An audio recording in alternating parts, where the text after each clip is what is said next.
Na tunaendelea na tutazame sasa kuhusiana na mchango wa mawinga katika biashara, hasa katika soko ama katika maeneo ya biashara ya Kariakoo. Tunafahamu kwamba Kariakoo imekuwa kitovu cha biashara Afrika Mashariki na Kati, moja kati ya sehemu ambazo zinategemewa kwenye biashara ya kimataifa, na tumeona pia kundi hili likiwa linazidi kupata nguvu, kundi maarufu kama mawinga, lakini hawa ni watu ambao wanafanya kazi ya kunadi bidhaa, kutafuta wateja, lakini pia kuunganisha wateja na wale ambao wanauza bidhaa kwenye maduka na sehemu nyingine za biashara. Sasa katika kuzungumza haya tunaye Ali Mkimo ambaye ni mchambuzi wa masuala ya uchumi. Ali, karibu sana. Shukrani sana. Na vile vile Elias Marwa, yeye ni mmoja kati ya wafanya biashara. Karibu sana. Asante. Na mmoja kati ya watu ambao wanafanya shughuli hii ni Risala Omar, ambaye tutaungana naye kwa njia ya mtandao atakapokuwa tayari, lakini pia tutasikia wafanya biashara na watu wanaofanya shughuli zao Kariakoo wana lipi la kuzungumza kuhusu kundi hili. Lakini tuanze na Ali Mkimo. Tunapozungumzia kundi hili, kwanza kwenye uchumi tunalitazama kama kundi la namna gani? Unaweza kusema ni kitaalamu tunaita intermediaries, watu ambao wapo katikati. Sasa kama upo kati kibiashara, kwa namna moja ama nyingine tunaweza kutem kama dalali pia wakati mwingine, kwa sababu wewe ni sehemu au tunasema ni sehemu ya kiunganishi kati ya wale wazalishaji lakini pia na wanunuaji wa rejareja, wanunuaji wa jumla. Kwa hiyo unaweza kusema ni intermediary, ni yule mtu kati kwenye biashara. Na dhana yenyewe ya winga imetokana na hiyo kwamba amekuwa akizunguka maeneo mbalimbali kwenda kutafuta hizo biashara au kwenda kutafuta hizo bidhaa. Na ukiwaangalia vizuri unaweza kusema hao ni market researchers, ni watafiti masoko, kwa sababu wao ndio ambao wanaweza kuja, wanaofahamu zile bidhaa, wanajua bidhaa ziko sehemu gani, wanajua uhitaji katika wakati gani. Kwa hiyo unaweza kusema ni watu wakati ambao tunawatemu kama madalali. Of course essence yake inatokea kule kwenye mpira wa miguu, kwa maana ya winga, wale washambuliaji wa pembeni. Lakini sasa bora hawa nao pia wanashambulia, of course, kwa maana ile kuwa machachari, kutoka duka hili kuingia duka hili kutafuta taarifa. Kwa hiyo essence imetokea huko kwenye mpira wa miguu. Sasa tukizungumzia mawinga, unapata tu picha kwamba ni wafanyabiashara ambao tunasema ni watu kati, ni intermediaries. Ndio maana wakati mwingine kwenye mifumo ya kibiashara na kiuchumi huwa tunasema ipo sehemu ya bei ya bidhaa na yenyewe inaongezwa kwa sababu tayari kuna mtu kati yuko hapo. Kabisa. Unajua tumeanza na hiyo kwa sababu unajua msamiati unaweza ukawa ni mgeni ama haueleweki sana kiundani kwa watu wanaotufuatilia, hasa ambao wako nje ya Dar es Salaam. Japo kwa sababu mitandao ya kijamii ipo, umekuwa ukisikika hapa na pale.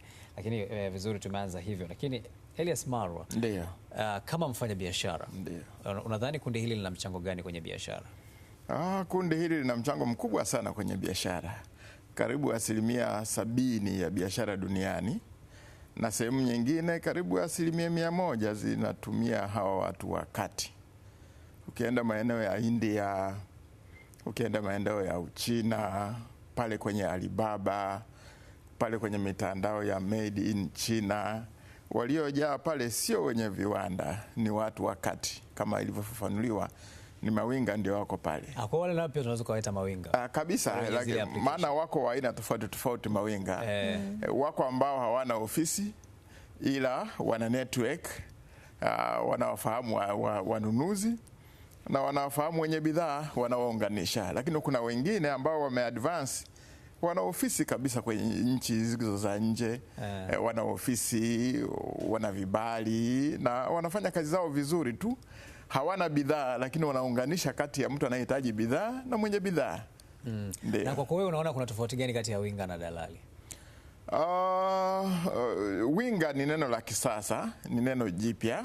Mwanzoni unajua imekuwepo dalali, lakini kwa namna fulani kwenye biashara hasa za maduka, madalali ni kana kwamba jina lao liliharibika kidogo, likachafuka kidogo. Wakaonekana kama ni watu wanaopandisha bei, ni watu ambao wanaingilia kati. Lakini neno winga ni neno la kisasa ambalo limekuja, hasa linahusika kwenye mambo ya biashara ya maduka. Kwa hiyo sifa zao ni kwamba Winga ni neno la kisasa na wameadvance kidogo na wana uaminifu, na kuna baadhi ya mawinga unakuta wana account benki, wanawajua wanunuzi wa bidhaa ambao wako mikoani, wanawatumia hela milioni 100, milioni 20, bwana nichukulie bidhaa hii na hii na hii na hii. Winga anazunguka kwenye maduka anatafuta unafuu, na kwa hiyo winga mara nyingi hapandishi bei kwa mteja, kwa mnunuzi, tofauti na dalali. Yeye akija dukani anaongea, anajadili discount. Kwa hiyo anakula katika ile discount. Ndio. Wapo wenye mtazamo pia tofauti juu ya mawinga kwenye huo mchango ambao wanautoa, lakini umegusia pia hapo gharama, ama swala hilo la gharama na namna pia wao wamekuwa wakinufaika. Na katika hili Mkimo amegusia pia swala la urasmi na hali pia ya kutokuwa na urasmi. Katika uchumi hili unalitazama vipi? Swali zuri Hilda. Unajua kwenye mifumo ya kiuchumi tunatamani sana sekta zote good luck zirasimishwe. Yaani sekta ziwe rasmi ili zichangie vilivyo kwenye ukuaji wa uchumi. Sasa ukiangalia tu sekta sio rasmi yenyewe tu, ukiangalia tu makadirio mbalimbali yanaonyesha inachangia 49% hadi 50% ya pato la taifa. Hayo ni makadirio kwa sababu huwezi kuitrace kama ilivyo, kwa sababu kumbuka ni sekta isiyo rasmi. Lakini pia hata kwenye ajira takriban 70% hivi ya ajira sekta isiyo rasmi inachangia huko. Hapo utazungumzia, of course unazungumzia wengi sasa, bodaboda, mamalishe na hawa mawinga. Hiyo ni sekta isiyo rasmi. Kwa hiyo tunatamani kuona sekta nyingi zirasimishwe ili tuongeze ule uwiano wa tax to GDP, uwiano wa kodi na pato. Hivi vitu vinapaswa kuendana, na kama unataka kuwa na budget ambayo inajitosheleza kutokea ndani, basi huna budi kukusanya zaidi na kuwa tax base iliyo kubwa. Ukiangalia tax base bado ni ndogo, ukiangalia kuna haja ya kuongeza zaidi ile tax base, sababu ukiangalia ni 16% tu ya nguvu kazi ndiyo ambayo wakati mwingine inaonekana ikilipa kodi kwa ukubwa huo. Kwa hiyo kuna haja ya kuongeza tax base, tuwe na walipa kodi wengi. Kwa hiyo kuna haja ya kuwa rasmi. Mfano kama mawinga wanaweza wakawa rasmi, lakini sasa kuna kitu kimoja, inabidi uzitafute models ambazo zenyewe zinaainisha uwezeshwaji wakati unawarasimisha.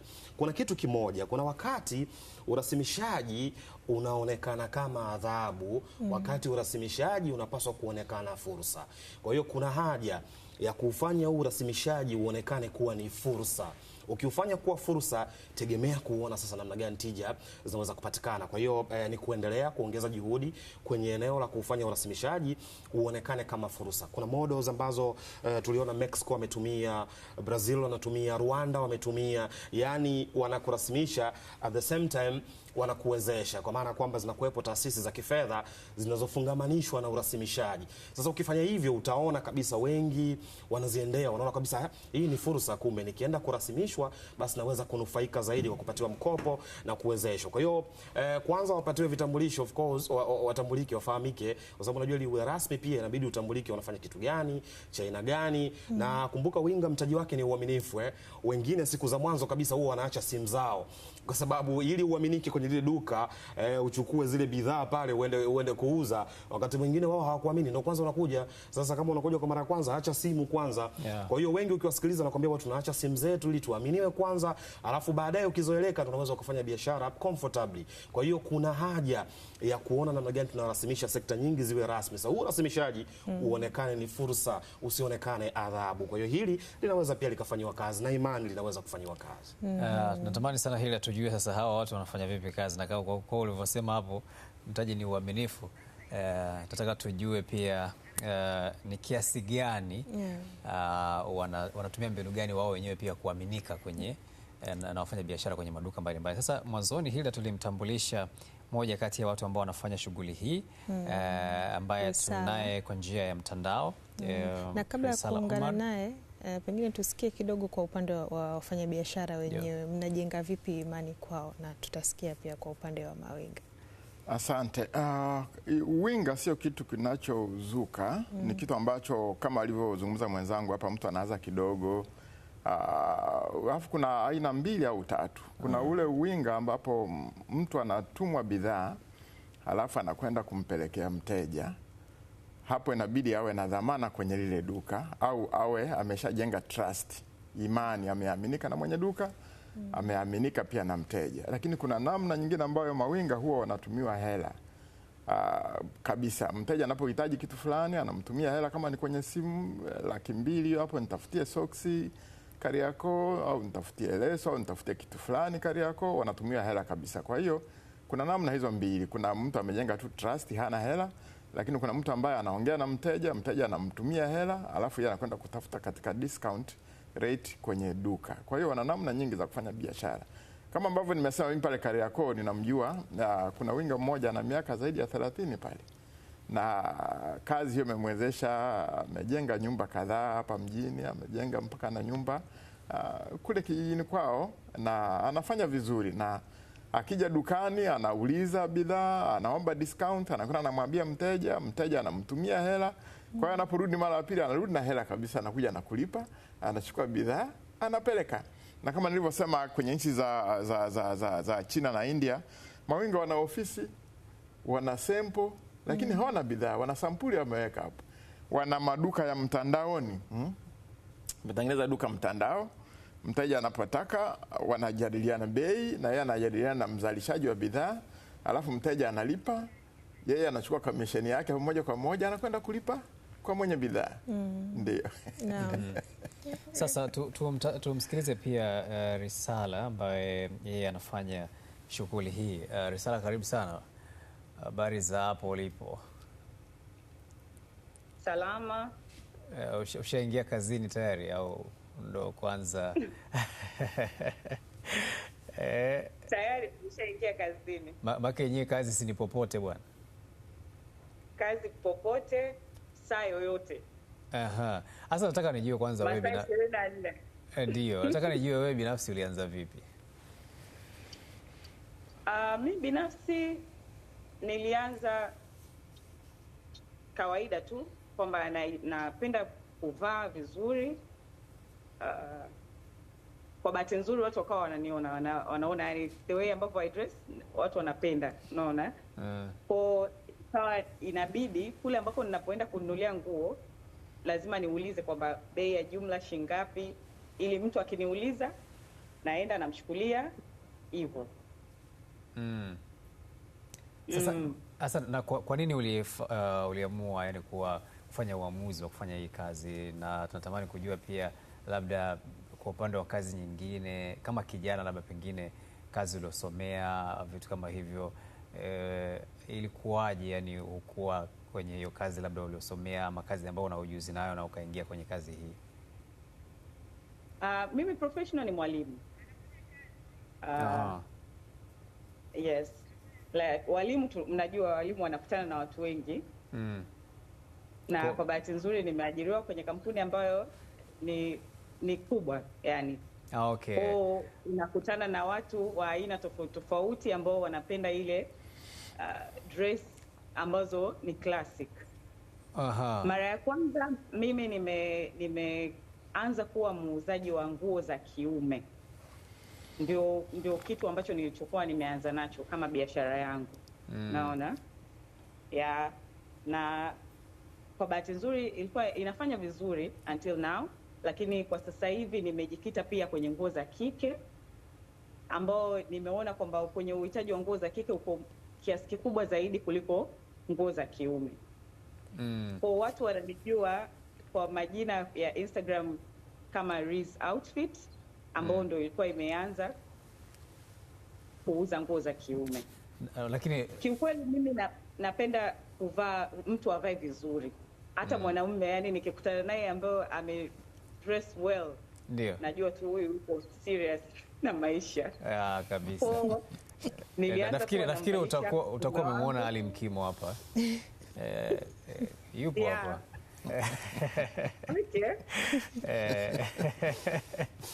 Ndio. Sasa Risala, nataka nifahamu, tulianza kuzungumza hapo kuhusiana na akihitaji kiatu kizuri, shati nzuri, coat, t-shirt, everything yani vinapatikana vya good quality. Yaani wewe ni hatari sana. Yaani unafanya uwinga hata hapo kwenye kipindi. Sasa tulianza kuzungumza kuhusu uaminifu. Nataka kujua yani uliwezaje kuaminiwa kwa mara ya kwanza? Ulitumia mbinu gani? Uaminifu huwa unajengwa kutokana na yale mazoea. kwamba hii sehemu ambayo unaenda kuchukua labda bidhaa unaenda zaidi ya mara moja, yaani kila siku watu wanakuona, au siku moja siku ya pili watu wamekuona. So hivyo tu tunajenga uaminifu kutokana na unakuwa joined kwenye group la yule ambaye ana mzigo, unaona, kwa ana uhakika kwamba huyu ni mtu wangu ambaye ananisaidia kutoa mzigo wangu dukani. Did you get the point? Yeah, nakupata. Kwa hiyo mimi binafsi nilianza kuaminiwa na mtu mmoja hivi, naomba nimtaje jina, anaitwa Mr. Ndiu. Yeye ni muuzaji mzuri wa nguo za kiume. Kwa kila siku nilikuwa naenda kwenye duka lake kila siku. Akawa anasema huyu sister yuko serious huyu. Tena akawa ananipa na discount ambayo yani ya kipekee tofauti na watu wengine hata wakija. Na kiukweli ni kitu ambacho ndio kinachoweza kukufanya uendelee kusustain kama winga, kwa sababu usipokuwa mwaminifu ukaona wanasema ukirusha itakula kwako. Kurusha ni kufanyaje Mike? Kurusha ni kwamba umepewa mzigo hujarudisha hela. Umekaa mwezi, wiki, siku kadhaa, maana mara nyingi mzigo ukienda kwa mteja ndio unapewa pesa. Na moja wa mtaji ambao tuliokuwa nao sisi hatuna pesa. Tuna uaminifu. Unaona? Mtaji uliokuwa nao ni uaminifu wako, ndio una uwezo wa kupata mzigo bila kutoa pesa kabla mteja hajakupa pesa yako ambayo itakuwa ina include faida. Okay. Kwa hiyo kazi kubwa unayofanya ni kutafuta kwanza mteja alafu ndio unaenda kuchukua mzigo. No. Kazi kubwa ambayo tunaifanya kama mawinga sasa hivi ni kupiga picha, kuchukua video ya vitu ambavyo vilivyokuwepo dukani. Unaona? Ukisha display wale wateja, unajua siku hizi kila kitu kiko ganjani. Display labda kwenye TikTok au kwenye Instagram, watu wanakuwa impressed. Wakivutiwa ndio wanakufuata, wanakuuliza hii shingapi, hata kama umeandika bei wanakuuliza shingapi. Naweza kupata labda kwa jumla, maana siku hizi watu wote wanajua kwamba bora tuwaulize kupata kwa jumla ndio nitajua exactly amount ambayo mtu inayotakiwa mimi hii item kuuziwa. Okay, so basi tutarudi hapo kwako Risala. Na hapo unajua huwa pia kiposti hizo mnatuandikia we are open wakati hamna maduka. Zakuja kwako hapo kuendelea zaidi. Naam, Mkimo ameelezea pia namna ambavyo amekuwa wakifanya hizi kazi, lakini kuna upande wa faida, lakini kuna upande pia wa changamoto, na pengine utapata fursa ya kufahamu kutoka kwako unaona ni changamoto gani ambazo zinaweza kujitokeza katika mazingira kama haya ya kazi?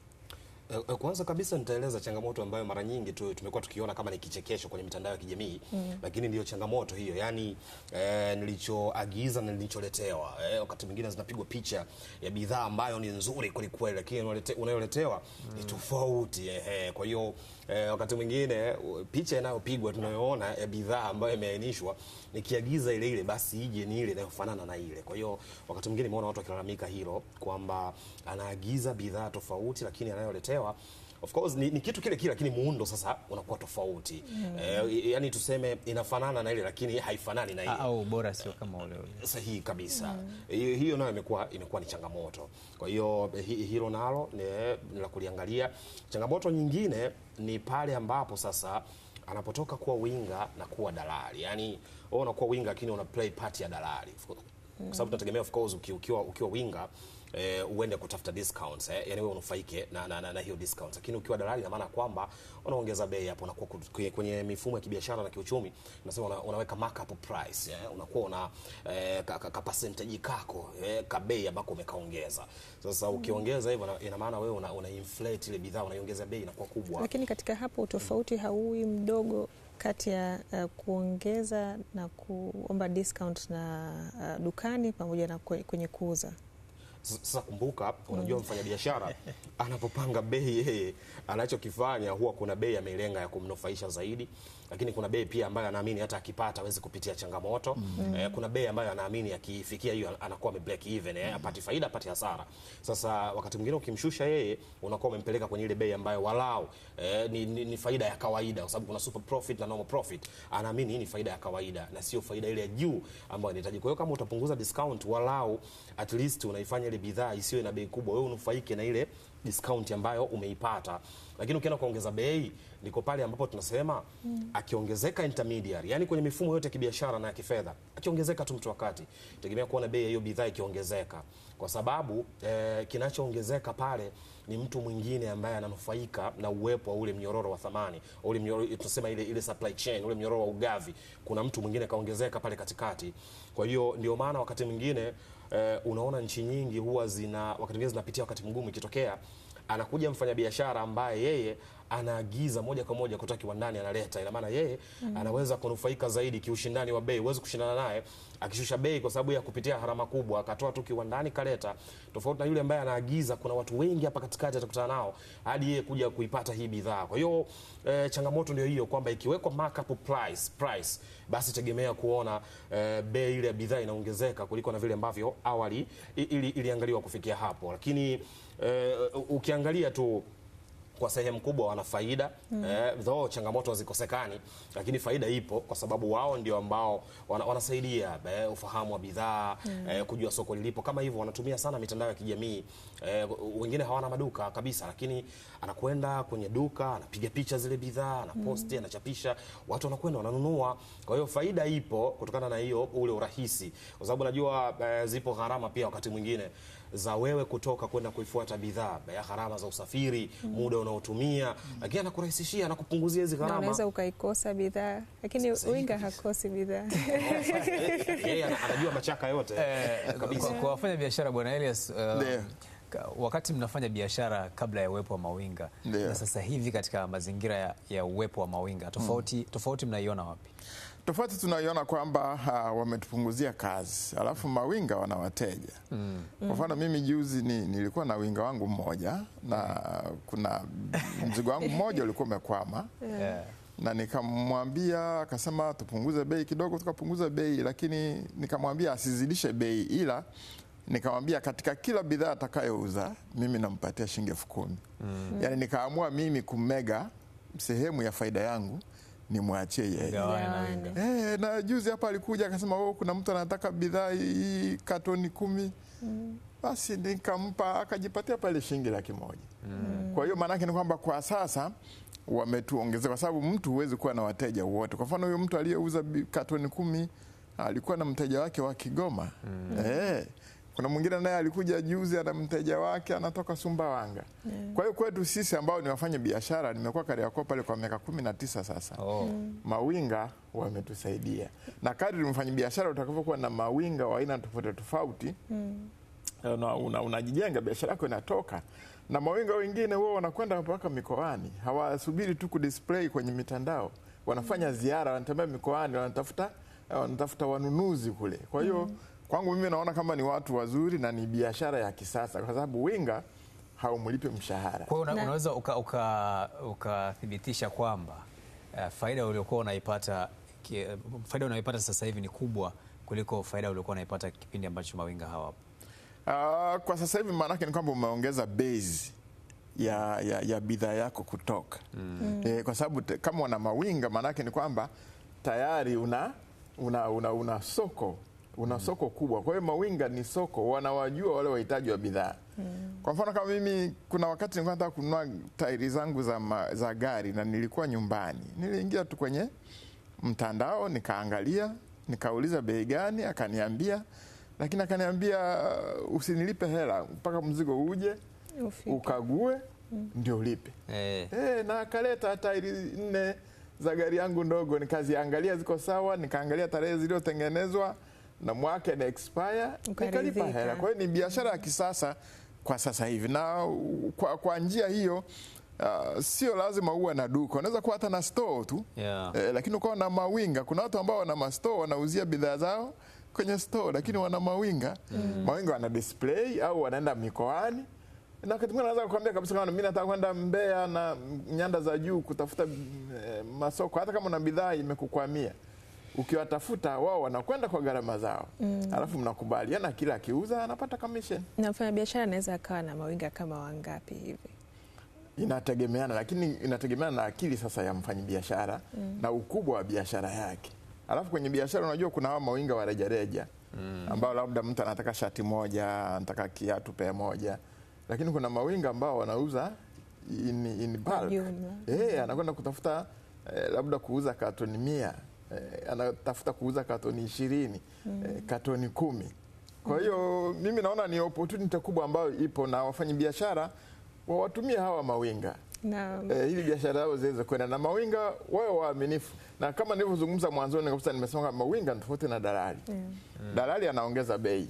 Sawa, lakini winga haongezi bei. Winga anatafuta kwa discount rate, anajua machimbo, anajua nani anayeuza bei nafuu, nani ana bidhaa gani, anajua lugha ya kuongea na mwenye duka ili aweze kumpunguzia ili mteja. Na wakati mwingine mteja mnunuzi anaweza katafuta bei yeye mwenyewe, akuta bei iko juu, lakini akija kwa winga anapata discount kidogo, kwa sababu winga ni mteja wa kila siku, na kwa sababu ishamfahamu kwamba huyu ni winga, haumpi bei sawa sawa na mtu anavyonunua, lazima unampunguzia kidogo. Ila yeye hapati chochote. Ndio. Risala, kwa upande wako kuna ushindani kati ya mawinga, unauona hivyo, na je, unakabiliana nao kivipi, kwa sababu pia wako wengi katika hili? Ushindani sisi binafsi ni kule kujitangaza kwako. Yaani sasa hivi watu wana zile account kubwa ambazo zina idadi kubwa ya followers au watu ambao wanakuangalia kwenye mtandao. Vile unavyojitangaza ndivyo ambavyo unaongeza idadi kubwa ya watu kuwa wanakuangalia na kuweza kupata wateja. Kwa wewe ambapo the way ambapo unavyojificha ndipo ambapo utakapokuwa unashindwa kufanya kazi yenyewe. Labda kama utakuwa umejikita kwenye sehemu tofauti. Kwa mfano kama mimi binafsi nilikuwa nimeanza kuhudumia watu ambao wako makazini. Target yangu, nicho wangu, ninataka watu ambao wako makazini wavae vizuri, unaona, wawe presentable. Kwa hiyo kitu ambacho nilichokifanya mimi, sehemu yoyote ambayo napita official na ofisi, lazima niseme kwamba mimi nauza nguo za kiume au nauza nguo za kike ambazo ni quality nzuri hivyo. Umenipata hapo? Tunakupata Risala. Nadhani pia pamoja na ushindani kuna mnakabiliana pia na mtazamo, wakati mwingine unakuwa mtazamo hasi kuhusu mawinga. Unajua, kwa mfano kuna kijana mmoja alikuwa anaenda kutambulishwa ukweni, anaogopa kusema kama yeye ni winga. Sasa nataka nijue kwa wewe, yani unajivunia kuwa winga? Are you proud of yourself? Binafsi najivunia kuwa winga kwa sababu inanipa faida ambayo hata mtu mwenye duka sidhani kama anaweza akawa amefika kwenye hicho kiwango kama ukiwa serious kama winga. Unadhani kwa nini jamii baadhi yao wanawachukulia poa mawinga, yani kama kitu cha kuchekesha hivi, ama kama kitu fulani vile ambacho hakiko serious? Wanachukulia kwamba hatuko serious kwa sababu ya kutokuwa na base ya kuwa na mtaji wa kuweka labda item kwenye duka, ukalipa kodi, ukawalipa wafanyakazi, hivyo ukasafiri kwenda nchi za nje kwenda kutafuta mzigo. Ndicho ambacho nafikiri kinachowafanya watu wajisikie vibaya. Kwa nini mimi sitaki kuonekana kwamba ni winga au vipi? Lakini kutokana na maisha ambavyo yanavyoendelea, urahisi ambao tumesaidiwa na hii mitandao ya kijamii pamoja na mawasiliano ya karibu kutoka kwenye hizo nchi ambazo watu wanachukua mizigo, nafikiri kuna haja ya ku-officialize kwamba ni watu kama watu wengine ambao wana uwezo wa kusafiri kwenda nje, wakachukua mzigo, wakaja wakauzia wateja. Naam, Risala, na awali ulituambia pia kuwa winga unaweza ukaanza hata bila kuwa na mtaji. Kwa yule ambaye angependa mkuu wa Winga, mambo gani ambayo unadhani anapaswa kuzingatia tips za kuwa kama Desa hivi? Mambo ambayo anapaswa kuzingatia mtu ambaye ndo anataka kuanza kuwa winga, kwanza unatakiwa ujue kwamba unahitaji kuuza kitu gani, lakini jambo la pili uende ukafanye research ya kitu gani ambacho hicho kitu ambacho unataka kwenda kukiuza kinapatikana wapi, kwa amount gani ambao wewe utaweka faida yako. Lakini baada ya hapo unatakiwa kujiintroduce kwa wale watu ambao wana mizigo. Unaona, tumeambiwa hapo kuna watu wana store tu wala hata hawana maduka. Kwa wale watu wenye mizigo wakujue kwamba wewe ni fulani, unafanya biashara fulani na utakuwa unasaidia katika kupunguza mzigo store. Sawa kabisa. Na natamani pia nijue sasa hii swali linakuwa liko gender based. Kuna namna ambavyo labda unapata changamoto, kwa sababu naona ukijaribu kufuatilia unaona vijana wa kiume ndio wako wengi sana kwenye hiyo tasnia. Kuna namna ambavyo nasema swali langu limejikita zaidi kwenye mambo ya jinsia.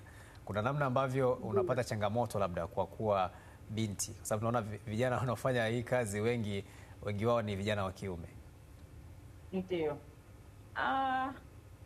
Sasa hivi kuna kaurahisi ambako kamejengwa, na urahisi wenyewe pia unatokana na mtu ambaye unayefanya kazi. Kwa mfano kama mimi, baada ya kuwa nimejoin kwenye kuuza nguo za kiume, kiukweli ilibidi kuwa nakaa na wale wa vijana wa kiume wanifundishe kwamba wanatakiwa waongeeje, wafanyeje, wa interact vipi na wale watu ambao wana mizigo.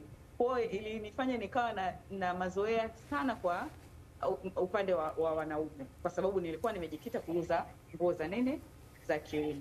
Lakini sasa hivi kuna nguo za kike, sio lazima kwamba wetu uende ukakutane labda na wanaume ndio ufanye hiyo biashara, unaona. Lakini pia kitu kingine, kwa mfano kwenye uuzaji wa hivi vitu kuna categories, sio nguo tu peke yake. Wanaume wengi pia wamejikita kwenye swala la mambo ya electronics, simu na kadhalika, unaona. Kwa kiasi kikubwa kila mtu anaangalia sehemu gani ambapo kuna market kubwa au kuna hitajio kubwa zaidi ya kitu fulani. Kwa pia unawashauri pia hata mabinti wengine wanaweza wakawa mawinga, sio? Maana kuna mwingine nilimsikia anasema anaogopa labda akiwa winga labda baby anaweza akamwacha na vitu kama hivyo. Mimi binafsi nikiona kwamba mtu anapambana au anatapatapa kwamba nini afanye baada labda ya kumaliza chuo, katikati ya chuo, ndugu zangu au wadogo zangu nimewaambia, hebu jaribu kufanya biashara. Kama umeandikiwa kwamba wewe utakuwa una uwezo wa kuzungusha vitu, unaweza ikakutoa ikakusaidia. So lazima kila siku uombe vocha, uombe sijui nataka viatu, nataka sijui nini. Hapana, sio lazima. Na kwa bahati mbaya watu tu hawajui. Wanaume wa siku hizi wanapenda sana watu ambao wanajishughulisha. Sidhani kama kuna mwanamume anapenda mtu awe amekaa tu ndani. Labda watu ambao wana negative perspective katika masuala hayo ya maisha. Kabisa. Hata sisi ambao tuko hapa tunapenda hivyo. Kwa sababu unaweza ukakaa nyumbani na ukafanya huo uwinga, ukiweka vizuri base yako ya ule connection kati ya mwenye duka, watu wa bodaboda, watu wa mteja wako, unaweza ukafanya kazi ukiwa nyumbani ndani winga. Yes. Safi kabisa. Amesema kuhusu wanaume, nafikiri hilo tulizungumza kwenye kikao cha wanaume kwamba pia tukiwa tunaelekea kukamilisha, Elias, kama mfanyabiashara pia, kwa mtazamo wako, unadhani mambo gani yanaweza pia yakaboreshwa ili mawinga waendelee kunufaika na nyinyi pia kupitia kazi ambao wanaifanya?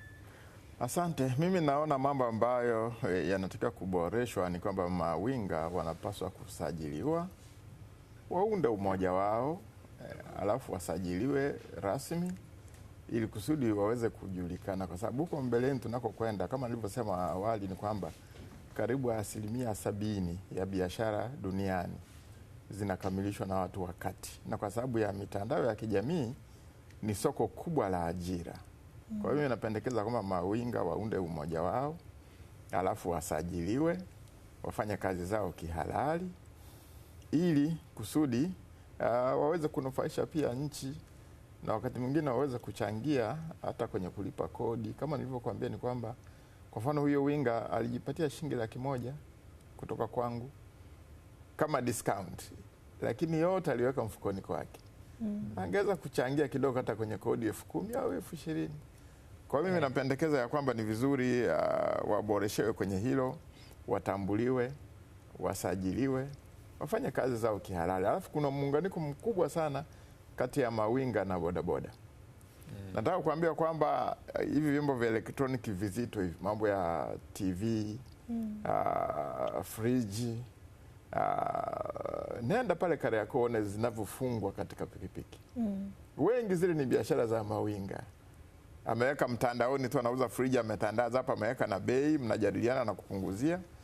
Anaenda dukani, ameshaeleweka, anamwambia bodaboda yake, chukua hii peleka kwa mteja huyu hapa. Analeta, kama ameleta Gongo la Mboto, bodaboda anajipatia hapo 20,000. Mteja anapopokea bidhaa anaikagua, anawasha, anaona iko sawa. Alafu mawinga wengi wa kisasa wana uaminifu, wanakuambia nakuuzia testi, ukikuta ina shida rudisha. Tayari keshaelewana na mwenye duka. Kwa hiyo ni watu ambao wameshajenga trust. Kwa hiyo mimi mawazo yangu ni kwamba hii sekta ya winga inaweza kuwasaidia vijana wengi, kama alivyosema mama pale. Yaani unaweza ukawa na duka mtandao, lakini huko nyumbani, ofisi yako ni nyumbani, ofisi yako ni simu pale. Kabisa. Unaunganisha kati ya mnunuzi na mwenye bidhaa.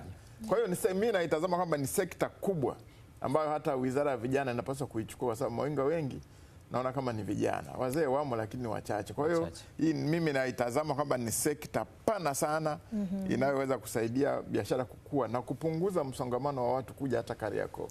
Badala mtu kuja Kariakoo apate bidhaa akiwa nyumbani. Sawa kabisa, Elias. Lakini kwa kumalizia, Ali Mkimo, tunafahamu tuko kwenye zama za digital. Tumesikia alisema Elias kwamba mawinga wengine wanatumia, wameenda mbali zaidi, ndio kama hizi applications za kudisplay bidhaa kama Alibaba, Kiku na kadhalika. Mawinga wetu hapa Tanzania watumieje fursa za kidijitali kuweza kupanua wigo wa kazi zao? Kwanza kabisa ni kujielimisha, wanapaswa kujifunza zaidi masuala ya masoko mtandao yanavyokwenda. Unajua kwenye electronic marketing inakuhitaji wewe kuwa na ufahamu. Kuna kuonesha bidhaa na kuuza bidhaa. Kinachouza bidhaa kwenye mitandao ya kijamii ni caption, sio ile kile ambacho umepost tu na ukaiacha hapo. Yaani ukipost ukaweka na bei umeonesha bidhaa. Kinachouza ni caption. Unaandika nini ili bidhaa iweze kuuzika. Kwa hiyo ni hakika kama watapatiwa elimu ya masoko ya mtandao namna ambavyo yanakwenda, inaweza kuwanufaisha sana. Kuna mmoja aliwahi kuandika sold out, bei nafuu. Sasa sold out inakuaje wakati bidhaa bado unazo? Unagundua kabisa huyu hana ufahamu ili neno sold out. Anaona wengi wanatumia, yeye akaamua alitumia. Kwa hiyo bidhaa bado zipo, lakini anaandika sold out. Kwa hiyo kuna changamoto kwa kweli. Sasa kwa kumalizia, risala neno kwa mawinga wenzao, kuna wale pia ambao wanatamani kufanya kazi lakini wanaona aibu, lakini hasa pia mabinti. Kiukweli mimi nawashauri tu kwamba wasiwe na aibu, lakini pia siku hizi mambo yamebadilika. Kuna walimu wa aina tofauti wa mambo ya mitandao. Kuna watu ambao wako pale kwa ajili ya kutufundisha namna ya kuweza kuangalia hata screen, kwa sababu kuna watu wengine hata kuangalia tu screen mtu anashindwa. Huwezi ukaingia TikTok yetu ukaanza ukasema jamani, nina magauni haya hapa, ninauza kiasi fulani. Hapana, watu wapate elimu kama ambavyo wenzangu wametangulia kusema, lakini pia wasione aibu. Kwa sababu mhitaji ni wewe. Naam. Yaani ukiachana na mteja, muhitaji ni wewe, ndio maana unafanya kazi ile ya kuuza. Nakushukuru sana Risala, asante sana. Na hapo wanasema bana, ukiwa mnajua mtu ambaye hana hela anajiuliza watu watanionaje, lakini wanasema ukiwa una hela watu hawakuoni ila ukiwa na hela ndio watu wanakuona. Kwa hiyo kwenye kutafuta hela usichague kazi, bali tu ni kazi ambayo ni halali na inakubalika kama hii ya mawinga. Tunakamilisha hivyo. Shukrani sana Mr. Elias, mfanya biashara, Ali Mkimo, mchambuzi wa uchumi, na Risala ambaye amejiajiri katika sekta hii.